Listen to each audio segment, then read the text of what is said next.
j'étais assis à l'arrière, mais tout près de la fenêtre. Et la fenêtre, les gens pouvaient, avec une torche, ils pouvaient me voir de loin un peu, mais ils ne pouvaient pas entrer parce que c'est très dangereux. Là, ils m'ont dit, OK, tu sais quoi, on va faire quelque chose, on va essayer de sortir avant, sinon on ne peut pas sortir les autres. Mais on ne peut pas entrer, nous, on va t'envoyer un marteau. Puis avec une seule main, parce que l'autre main était vraiment ensevelie quasiment. Puis j'ai commencé à utiliser le marteau, à briser tout ce qu'il y avait autour de moi. Ça a dû être difficile, hein? Ah, avec un marteau, briser du béton. Salut Diana! Salut, Michael! Alors, il faut vraiment que je te raconte comment Dieu m'a sauvé des décombres en Haïti. C'était le 12 janvier 2010, lors du séisme dévastateur, où il y a des centaines de milliers de personnes qui sont mortes ce jour-là. Donc, comment Dieu m'a sauvé. Mais avant d'entrer dans le vif du sujet, j'aimerais peut-être un peu te parler de moi. Donc, je suis né dans une famille chrétienne. J'ai vu mon père qui nous a inculqué les valeurs chrétiennes, mais un peu comme tout enfant qui naît dans une famille chrétienne, j'étais pas trop... à un moment donné, je voulais pas trop vraiment suivre ces voies-là. Je voulais faire mes propres expériences et tout, pendant que j'étais jeune, adolescent et tout. Mais Dieu allait vraiment travailler dans mon cœur au fur et à mesure, même après mon baptême. Je me rappelle en 2004, c'est à ce moment-là que j'allais vraiment vivre une grande rencontre avec Dieu pendant un temps de prière, tout ça. Et c'était un début d'année aussi, c'était le 3 janvier. J'ai fait une lettre à Dieu pour lui dire que voilà, c'est toi que je veux. Puis il s'est révélé à moi et j'ai commencé vraiment à voir sa gloire dans ma vie, tu sais, comment il m'a montré vraiment qu'est-ce que je devais faire, qu'est-ce que je devais abandonner, tout ça. Mais c'est sûr, Diana, que même quand on rencontre Dieu dans des moments où ce qu'on voit sa gloire, tout ça, on peut connaître des hauts et des bas. J'en ai connu des hauts et des bas après 2004. Et en 2004, c'était une époque où il y a eu un genre de coup d'État, si on peut l'appeler comme ça, pas forcément coup d'État, mais le président, on l'a évincé à l'époque. Puis on a eu un couvre-feu en Haïti. Puis c'est pendant ce couvre-feu que j'ai commencé à chercher Dieu et à prier. J'ai eu des moments difficiles à l'époque, en 2004-2005. Après mes études secondaires, je voulais quitter Haïti pour venir au Canada, pour étudier tout ça. J'ai postulé plusieurs fois, je me suis inscrit à l'université, mais il y a des choses qui n'ont pas fonctionné à l'Université Laval, à l'Université Montréal. Tout a été bloqué. Puis j'étais désemparé, désespéré. À un moment donné, je ne voulais même plus croire en Dieu. Vraiment, là, j'ai comme quasiment douté de Dieu. Et je me demandais pourquoi. Je voyais des amis à moi qui avançaient, puis moi, j'étais bloqué. Puis des années ont passé, j'ai étudié en linguistique, à la faculté de linguistique appliquée. J'ai passé, en fait, 3 ans là-dedans au complet. Mais à la deuxième année, c'est là qu'on s'en vient, justement. C'était en 2010. Et je me rappelle ce jour-là, le 12 janvier. C'était un jour ordinaire. Mais je me suis réveillée un peu en retard ce jour-là. J'ai raté un cours de piano. Après, j'allais être en retard à mon cours d'anglais à l'école. Puis, ce jour-là, il y avait aussi une réunion qu'on devait avoir. C'était une réunion de comité pour une fête qu'on appelle la Fête des Bleus. J'étais en deuxième année à l'époque, puis les nouveaux étudiants, on devait les intégrer. Mais nous, à notre faculté, on voulait faire une fête pour eux, pour qu'ils se sentent bien et tout. Puis on était réunis à l'extérieur, justement, avec entre membres de comité. On en parlait. On était vraiment enthousiastes à un point tel qu'on n'a pas vu l'heure passer. Il était peut-être 3 heures et tout, le cours allait commencer.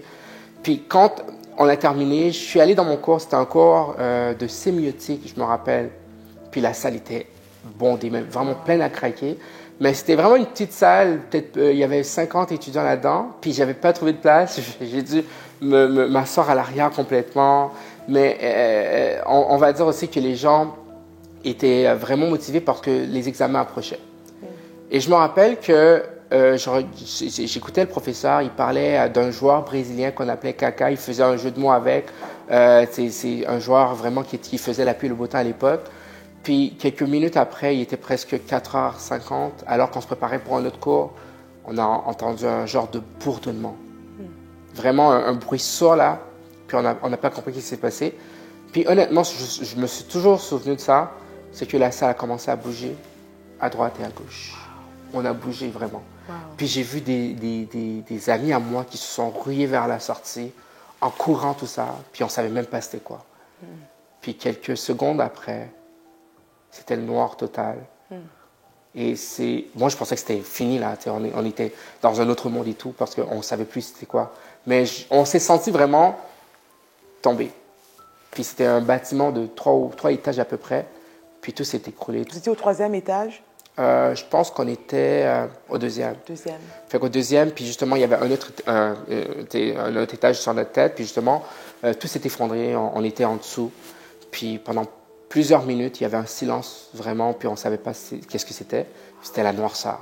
Et quelques minutes après, je me suis rendu compte que, OK, il fait noir. Je ne sais pas dans quelle position je suis, mais je me rappelle que j'étais accroupi. Il y avait quelque chose sur mon dos. C'était vraiment un poids lourd et tout. Mais c'est là que j'allais comprendre que c'était le plafond qui était sur ma tête et sur mon dos. Des chaises sur lesquelles on était assis, tout ça. Il y a une chaise qui me bloquait ce bras-là. J'ai gardé une cicatrice, en fait. Puis, personnellement, je pensais que j'allais perdre ce bras-là. Mais je ne savais même pas dans quelle position j'étais. Je ne savais pas vraiment de quoi je souffrais non plus parce qu'on était tous maganés. Est-ce que tu avais des douleurs physiques? Oui, beaucoup. Tu avais peur? La beaucoup. peur, qu'est-ce que tu sentais comme émotion en ce moment-là? Surtout la peur. La peur parce que c'est comme si je te dirais que c'était la fin pour moi. C'était la fin parce que tout s'est effondré, on ne voyait pas d'issue, il y a des gens qui criaient. J'ai même gardé un audio, je vais en parler tout de suite après, un audio de cet événement-là où il y a quelqu'un qui crie vraiment à tue-tête. Mais justement, mon instinct, pendant que j'avais peur, c'était peut-être de me dire, OK, tu sais quoi, Michael, tu peux prendre ton téléphone. C'était un petit téléphone pliant, tout ça. J'ai rallumé tout ça. Puis j'ai commencé à enregistrer un audio. Dans ma tête, je me suis dit, si jamais je meurs et que ce téléphone, on le retrouve, on va entendre les dernières conversations que j'aurai avec les survivants ou les gens qui étaient à côté de moi. Wow. Fait que c'était ça mon instinct, là. Et aussi, une des choses que j'ai faites, Diana, parce que justement, pour parler de la peur, c'est que j'ai commencé à reluquer les photos de ma famille. Je me suis dit que c'était la dernière fois. Et bizarrement, je pensais qu'on était les seuls. On pensait que tout allait bien. Je me demandais, mais est-ce que ma famille va venir me chercher? Est-ce qu'il y a des gens qui vont venir nous trouver? Parce que les heures, on les voyait même pas s'écouler là, mais il s'est passé des heures, on était en dessous. Il n'y avait aucun contact avec l'extérieur. Wow. Puis pour moi, c'était le moment où je commençais à prier, à demander à Dieu pardon, Seigneur, pour les bêtises que j'ai faites et tout. Puis je voulais vraiment remettre, on va dire, un peu ma vie en règle avec Dieu à ce moment-là parce que pour moi, c'était fini. C'était fini, là. Puis je ne voyais pas d'issue. Je ne savais pas comment j'allais m'en sortir. Et je savais que si je devais sortir d'ici, peut-être que j'allais être vraiment, je ne sais pas, infirme ou je ne sais pas trop. Wow. Fait que, Et quelle idée tu as eue maintenant pour te dire, OK, je vais essayer de me sortir de là?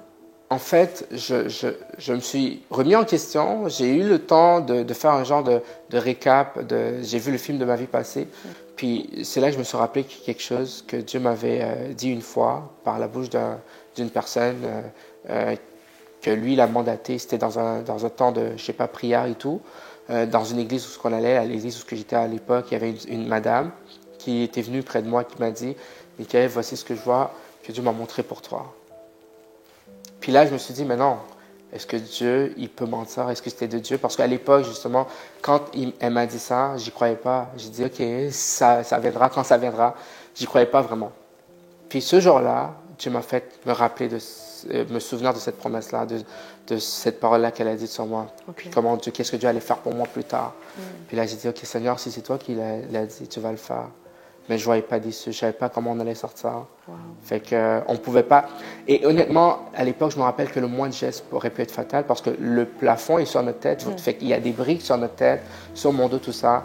Fait qu'on avait vraiment peur d'agir pour pas que ce soit beaucoup plus grave que qu'est-ce qui se passait. Fait que, oui, j'avais peur, mais je m'étais accroché à Dieu. Je m'étais accroché à sa promesse. Et j'ai commencé à chanter un chant dans ma langue natale. Je vais peut-être le traduire. Le chant, ça dit « J'ai une destinée ». C'est un chanteur qui s'appelle Eda Petit Frère. J'ai une destinée. Peut-être que les gens de ma communauté vont peut-être se référer à ce chant, surtout ceux de l'ancienne génération.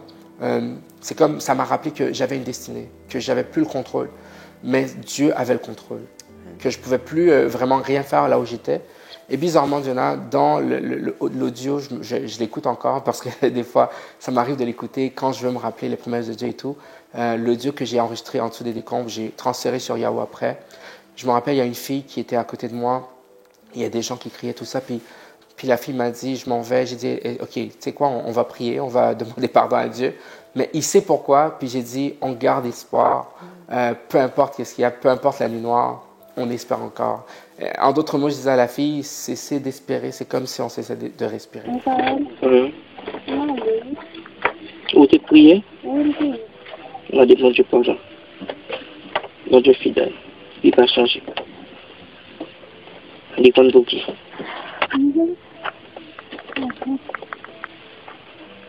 Tout autant pour couper espérer mes chapeaux.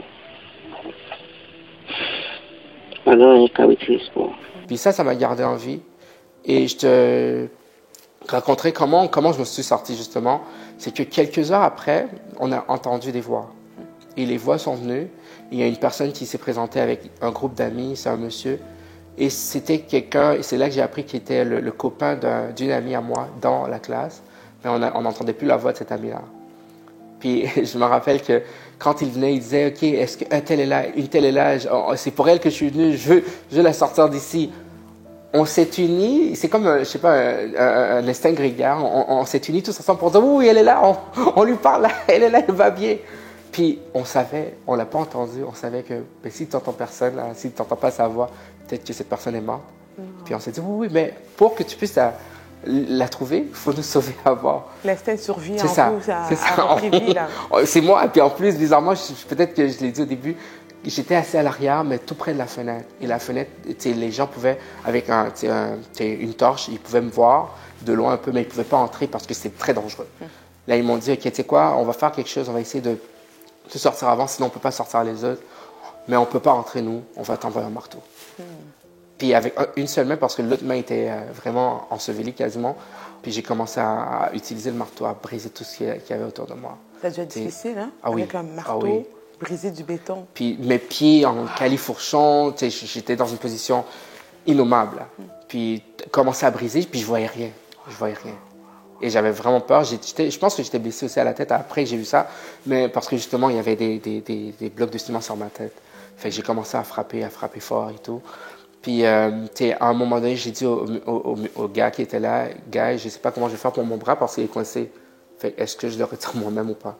Puis j'ai persévéré, j'ai frappé plusieurs fois et encore et encore. Puis, finalement, Dieu a fait en sorte que mon bras s'est un peu libéré. Puis j'ai pu sortir mon bras par lui-même. Puis, ce qui est beau, c'est que après, ils m'ont dit, là, avant que tu sortes, tu dois aider les autres parce que là, ça fait longtemps, on n'a pas bu d'eau, on n'a pas mangé tout. Puis ils m'ont demandé, avant que je sorte, j'étais encore dans une position difficile. Ils m'ont dit, on va te donner de l'approvisionnement pour eux. On va te donner de l'eau pour que tu leur donnes. Et j'ai commencé à donner de l'eau à tout le monde, et tous ceux qui étaient avec moi dedans et tout. J'ai servi de l'eau. Puis je me rappelle, quand j'allais sortir, quand ils étaient prêts à me sortir. Mais avant, je leur ai dit une chose, Jenna, que je viens de me souvenir. Je leur ai dit, guys, là où je suis coincé, avant qu'ils me donnent le marteau, là où je suis coincé, il faudrait que vous veniez, vous preniez un genre de pioche et que vous, parce que sur ma tête, là, vous allez faire un gros trou et là, vous pouvez me sortir. Et c'est en sortant que j'allais comprendre, j'allais voir qu'ils n'avaient rien compris de ce que je voulais dire. Parce que avant de sortir, les autres, je leur ai donné de l'eau et puis ils m'ont dit, Michael, oublie-nous pas, en fait. Viens nous sauver, viens faire quelque chose pour nous et tout. Puis j'ai dit non, les amis, je vais faire de mon mieux pour venir vous aider. Quand je suis sorti, c'est là que j'ai compris, c'était un sandwich. 3e étage, 2e étage, tout en sandwich. Ça veut dire qu'il y avait un autre étage sur ma tête qui était comme ça aussi, aplati. Ils n'auraient pas pu me sauver parce que c'était vraiment gros comme ça. C'est vraiment un miracle, ça. Oui. La main de Dieu. C'était de Dieu. Fait que je ne voyais pas comment j'aurais pu sortir. Puis quand je suis sorti, je pensais que je pouvais marcher. Non, je suis tombé. Puis c'est eux qui m'ont ramassé. Ils m'ont porté jusqu'à ce que j'aille au milieu de la rue. Puis au milieu de la rue, il y avait plein de gens. Les gens ont commencé à crier en me voyant parce que c'était une des premières personnes, sinon la première personne qu'ils ont vue dans ce coin-là, parce que la faculté donnait sur deux rues. Alors mon école, l'autre rue, il y a des gens qui se sont sauvés aussi. Mais dans notre rue, dans la partie de l'autre rue, là, je suis le premier qui soit sorti vivant. Puis ils ont commencé à remercier Dieu, à louer. On va dire que tout le monde était devenu chrétien ce jour-là parce que tout le monde priait à genoux. On faisait vraiment des temps de prière et tout. Puis quand ils m'ont vu, puis j'ai dit, oui, c'est la main de Dieu qui m'a sauvé. J'aurais pas pu sortir par moi-même. Puis un monsieur qui est venu me voir, il m'a dit, si tu as pu sortir de là où je t'ai vu sortir, il y a un Dieu. Puis il ne connaissait pas Dieu, il m'a dit, écoute, est-ce que tu peux prier avec moi? Fait qu'on a prié ensemble, mais on a passé la nuit vraiment en prière. Parce qu'il y a encore des secousses. Puis bizarrement, pendant que j'étais en dedans, je ne voyais pas d'issue, puis je pensais qu'on était les seuls. Et quand les messieurs sont venus pour nous aider, à un moment donné, ils nous avaient dit, les pompiers, on va les appeler parce qu'ils sont à peut-être 5 minutes de là. Puis j'ai dit, OK, on attend les pompiers, mais ils sont jamais venus. Et c'est là que j'ai compris, on m'a dit que le palais national s'est effondré. Wow. La cathédrale, il y a beaucoup de grosses bâtisses d'Haïti, de Port-au-Prince, ce jour-là. Puis il y avait des gens qui mouraient de partout et tout. Puis les gens nous racontaient leur histoire. Il y a des gens qui disaient, voilà, je sors de tel endroit, j'ai vu des choses s'effondrer devant moi, j'ai vu des gens mourir, tout ça. Puis je voyais vraiment, c'était malade, l'image, tout ce qu'ils me racontaient et tout. Puis on était là, on était assis, puis on a commencé à prier, on priait. On priait pour que Dieu agisse, pour que Dieu fasse quelque chose pour les gens. Et dans la nuit, tout ça, à un moment donné, les gens qui m'ont sauvé, justement, sont venus nous dire, continue à prier, on voit que la prière fait un effet. Wow. On commence à vraiment faire un plus gros trou, créer un passage pour aller sauver d'autres personnes. Puis les heures sont passées, il était 7 heures du matin, c'est à ce moment-là que j'ai repris un peu de force, j'ai pu revenir dans le lieu, j'ai en parlé tout à l'heure, j'ai eu cet instant où je voulais revenir. J'ai demandé, OK, ramenez-moi là où je suis sorti. Je suis revenu, puis mes amis m'ont dit, Michael, tu nous as abandonnés, ça fait longtemps que tu es sorti, pourquoi tu ne viens pas nous sauver? Puis c'est là, ça m'a touché, j'ai dit, OK, c'est quoi? J'ai appelé des amis. J'ai appelé parce que j'avais un ami à moi qui était en dedans. On allait à la même église à l'époque, puis j'ai appelé des amis de l'église, ils sont venus. Ça leur a pris quand même 2 heures pour marcher parce qu'il n'y avait pas de voiture à l'époque et tout, ou de transport en commun. Puis quand ils sont venus, ils ont commencé à briser, ils ont porté main forte au gars. Puis quelques heures après, vers midi, comme ils ont pu sortir 5 ou 6 autres personnes. 5 ou 6 personnes. Et dans la classe, vous étiez combien au total? On était 50. Oh, 50. Il y a au moins, à peu près, une bonne trentaine qui sont morts dedans, ce jour-là. C'est dramatique. Ouais. Mais au moins, Dieu a pu faire en sorte qu'on a sauvé quelques-uns de là où j'étais. Puis j'ai vu la main de Dieu. J'ai revu mon frère, mon grand frère après. Puis mon père, j'ai pu lui reparler. Puis j'ai eu des nouvelles de ma famille. Puis Dieu nous a sauvés de ça. Puis c'est de la grâce. Puis je peux dire honnêtement que des fois, je me pose la question, mais pourquoi je suis encore en vie? Mais pourquoi c'est moi et non pas d'autres personnes, non pas, je sais pas, des amis que je connais en dedans. Il y avait un pasteur qui était en dedans, il étudiait en théologie, il n'a pas survécu. Il y a d'autres amis et tout. Puis quand j'en parle, je dis jamais, je fais toujours attention pour pas montrer que c'est comme il y aurait eu un traitement de faveur ou un privilège. C'est la grâce, c'est que Dieu a voulu que je sois en vie pour peut-être un dessein. Parce que ce n'était pas mon art, tout simplement. Fait que c'est ça que j'ai pu retenir de ce moment-là. Est-ce que tu as gardé des séquelles à cause du séisme? Oui. Une des séquelles que j'ai gardées, bon, il y a la petite blessure, mais surtout psychologiquement parlant. Les jours qui ont suivi, c'était cauchemardesque pour moi. Parce que je voulais voir, je sillonnais partout dans les rues pour voir des choses. Je ne voulais pas rester à la maison. Et j'ai eu l'instinct de survie. Cet instinct de survie, c'est que tout le temps pour moi, c'était comme si, admettons, quelque chose de ce genre allait se reproduire. Il y aurait un autre séisme. Puis les gens en parlaient, ils parlaient même de tsunami et tout. Donc ça m'a suivi. Ça m'a suivi tout de suite après les décombres et ça m'a suivi ici au Québec. Après les décombres, j'ai même été dans la maison de mes parents pour dormir sur le balcon tout seul pendant 1 ou 2 nuits. Mais ma famille me disait, Michael, mais t'es fou. J'ai dit, mais là, j'ai frôlé la mort, j'ai plus peur de rien. Puis justement, je voulais vraiment jouer avec le feu. Puis quelques jours après, ils m'ont suivi parce qu'à l'époque, personne ne dormait dans leur maison. Tout le monde dormait à l'extérieur, dans la rue. Oui, tout le monde avait peur. Fait qu'on restait dans la rue, on dormait à même le sol. Mais moi, j'ai dit, OK, tu sais quoi, ça va faire. Là. Après une semaine, j'étais tanné. Puis je suis allé dormir sur un balcon. Il y avait comme une révolte contre la mort, contre le séisme. Tout à fait. Non, moi, je défie ça. Et c'est ça. On ne va pas m'avoir. Par la peur, je vais affronter tout ça. C'est ça. Puis j'étais comme si, c'est comme si on va dire, il y avait une sorte d'immunité en dedans de moi après tout ça. Et je sais pas si j'avais comme si je faisais plus aucun cas de ma vie, mais pour moi aussi, il y avait cet instinct de survie d'après. C'est comme, on sentait que c'est comme quasiment. Honnêtement là, pour Haïti, c'était quasiment la fin du monde. Les gens pensaient qu'il y avait plus d'avenir. Wow. Fait que pour moi, je me disais, OK, tu sais quoi? Je vais aller de l'avant, je vais faire n'importe quoi, advienne que pourra. Fait que... Et comment Dieu t'a aidé à passer à travers justement de ces séquelles jusqu'ici, hein?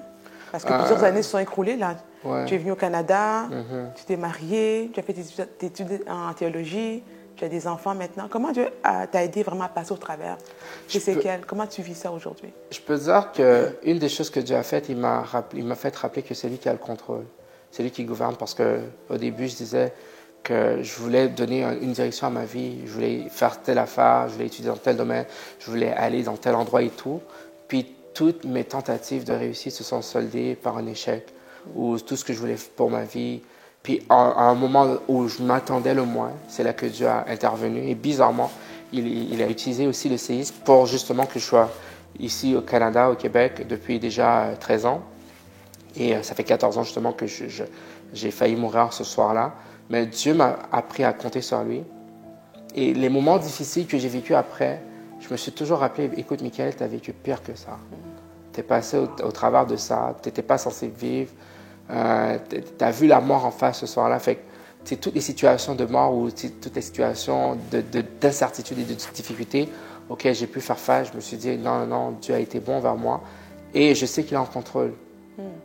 J'ai pas trop peur d'affronter les défis. Puis une des choses aussi que j'ai pu garder de ça, c'est que j'aime prendre des risques. C'est pas bon, mais ça m'a appris à prendre des risques et avoir l'instinct de survie. Honnêtement, je te dirais, ma femme peut en témoigner quand même dans le frigidaire, je peux dire, OK, tu sais quoi, j'aimerais ça garder des choses pour que si jamais il y a quelque chose là, on soit déjà prêt pour un cataclysme, un genre de catastrophe naturelle et peu importe. J'ai toujours cet instinct-là. Après 14 ans, là, ça m'obsède encore. Peut-être quelque chose peut arriver encore. C'est ça. Qu'on n'est pas à 100% à l'abri. C'est ça. Mais comment tu réussis à bien vivre après avoir été témoin de tant de catastrophes? Tu as vu des gens mourir, par exemple. Comment est-ce que tu arrives à trouver ta joie et à maintenir le goût de vivre après tout ça? En corrigeant les erreurs du passé, parce qu'au début, je voulais rien savoir du ministère. Puis là, j'ai compris que Dieu avait quelque chose qu'il voulait que je fasse. Il y avait un plan pour ma vie et je me suis laissé aller entre ses mains. J'ai laissé me diriger, j'ai laissé me conduire. Et c'est sûr que ça n'a pas été de gaieté de cœur, ça n'a pas été de tout repos, en fait. Et je l'ai laissé vraiment prendre le contrôle de ma vie. Comme tu disais, là, je suis marié, j'ai étudié en théologie. Je suis père de famille aujourd'hui. Je fais du ministère aussi, je prêche. Il y a aussi des émissions que je fais aussi avec Effusion. Mais tout ça pour dire que j'ai pu me laisser aller entre la main de Dieu. J'ai lâché prise parce que je pensais avoir le contrôle, puis j'ai vu que je n'avais pas le contrôle. Et bizarrement, une chose que j'ai failli oublier, Diana, comment j'ai pu arriver ici au Canada, et je suis reconnaissant de le dire. J'ai tout fait pour venir au Québec dans le passé. En 2004, en 2005, j'ai postulé, j'ai échoué, tout ça. Il n'y a rien qui a fonctionné. Or, le jour du tremblement de terre, quand c'est arrivé, alors que je ne pensais même plus à ça, je ne pensais même plus à étudier ailleurs, dans un autre pays et tout, après, les lois ont changé. Les lois du Canada ont changé. Il y a eu, je pense qu'au Canada, les gens peuvent en témoigner, il y a eu vraiment cette effervescence. Les gens ont eu à cœur d'aider des gens qui étaient en Haïti à l'époque. Puis Dieu a utilisé une de mes tantes qui était au Québec, justement, qui a appliqué pour qu'on soit auprès d'elle, justement, et ça n'a pas pris de temps. C'est moins qu'un an, on était avec elle. Wow. Fait que Dieu a utilisé vraiment ce moment de noirceur, ce moment de désespoir, où ce que peut-être d'autres gens l'ont vu différemment, vraiment ont connu la mort, ont connu vraiment la perte d'un être cher et tout. Mais Dieu a utilisé vraiment ces habits, ces moments noirs pour faire éclater sa gloire, pour que je sois là aujourd'hui. Même au travers des moments les plus difficiles, je peux compter sur Dieu. Donc, c'est ça qui me rassure aujourd'hui. C'est super bien. Et qui est Dieu pour toi maintenant, après avoir vécu tout ça? Si on te demande, Michael, mais qui est Dieu pour toi? En fait, Dieu, c'est ma source d'espérance. Comme je disais au début, cesser d'espérer, cesser de respirer. Pour moi, respirer, c'est vital. Donc, Dieu est vital. Dieu est comme mon souffle de vie. Si jamais je m'éloigne, ne serait-ce que d'un iota de Dieu, pour moi, il n'y a plus de respiration, il n'y a plus d'air dans mes poumons, il n'y a plus rien. Donc, Dieu est mon tout, il est mon protecteur. Dieu, en plus, il a été patient avec moi, il a été bon envers moi. Et je peux dire que je suis choyé de lui, je suis gracié de lui. Tout n'est que grâce. J'ai rien fait pour avoir tout ce qu'il m'a donné. Fait que je peux dire qu'il est mon tout. Il est mon tout. Que conseilles-tu à une personne qui a vécu une situation aussi traumatisante que la tienne? Alors, je voudrais peut-être parler à cette personne qui a vécu ou qui est en train de vivre quelque chose de similaire. Peut-être que ce n'est pas les décombres, parce que moi, j'avais des blocs sur moi, j'avais des fers qui me bloquaient le bras, tout ça. Peut-être que c'est dans le couple ou, je ne sais pas, n'importe quoi que tu vis. Ne sais jamais d'espérer. Dieu est en contrôle. Et je pense que la Bible nous dit que toute chose concourt au bien de ceux qui aiment Dieu. Même au travers de la situation la plus difficile, Dieu peut t'enseigner quelque chose. Dieu peut faire en sorte que ce par quoi tu passes, des gens, des dizaines, des centaines, des milliers de gens soient bénis, édifiés par ton témoignage, par ce que tu vis. Donc, garde espoir, ne désespère pas et surtout, ne pense pas à l'impensable, à l'inévitable, au suicide, à la mort, tout ça. Laisse Dieu agir et même dans un cas de phase 4 d'un cancer, je ne sais pas trop, Dieu peut montrer sa gloire. Et il va le faire parce qu'il veut le faire, parce qu'il est souverain, parce qu'il t'aime et parce qu'il a un plan pour toi. Et Dieu, il est en contrôle. C'est tout ce que j'aimerais dire à cette personne-là. Amen. Peut-être un petit mot de prière justement pour cette personne qui vient de recevoir un tel encouragement. Yes, oui, alors, gloire à Dieu. Amen. Merci Seigneur pour ta grâce. Merci pour ce que tu as fait pour moi et merci Seigneur parce que je peux dire que tout vient de toi. Et comme le psalmiste disait, non pas à nous, mais à toi nous donne gloire à cause de ta bonté, à cause de ta fidélité. Et ce que tu as fait pour moi, Seigneur, je sais que tu l'as fait pour des millions et des millions et des millions de gens à travers le monde. Il y a des gens qui ont peut-être eu un témoignage similaire ou même beaucoup plus, je sais pas, percutant que le mien par rapport au séisme et par rapport à d'autres difficultés. Il y a peut-être une personne aussi qui souffre en ce moment, qui vit une situation difficile, qui ne sait pas où se donner de la tête, qui se demande quoi faire, qui ne sait plus à quel sens se vouer. Mais Seigneur, tu es la solution. Et je prie, Seigneur, que tu viennes dans ce problème, dans ces épreuves. Comme tu as dit, Seigneur, à Moïse, pour ton peuple, j'ai vu la souffrance de mon peuple. Je suis descendu, j'ai entendu leurs cris, j'ai vu leur souffrance. Et je suis descendu pour les délivrer. Seigneur, je prie que tu délivres cette personne-là, là où elle est, Seigneur, dans ce bas-fond, dans ces décombres, dans ce gouffre-là, Père. Je prie pour chaque personne endeuillée, chaque personne qui a peut-être vécu un traumatisme ce jour-là, Seigneur. Je prie, Seigneur, que tu puisses continuer à consoler leur cœur. Je prie pour chaque auditeur et auditrice de cette télépart, que tu puisses les toucher, Seigneur, de partout où ils sont, où qu'elles sont pas. Je prie que tu puisses les bénir. Je prie que tu ouvres les portes qui sont fermées, que tu, Seigneur, aplanisses leur sentier et que tu guéris, Seigneur, les gens qui sont malades maintenant en ce moment, dans le précieux nom de Jésus-Christ. Nous t'avons prié. Amen. Amen. Merci beaucoup pour ce témoignage, Michael. C'était incroyable. Merci à toi. Merci de l'avoir partagé avec nous. On est vraiment bénis. Gloire à Dieu. Merci.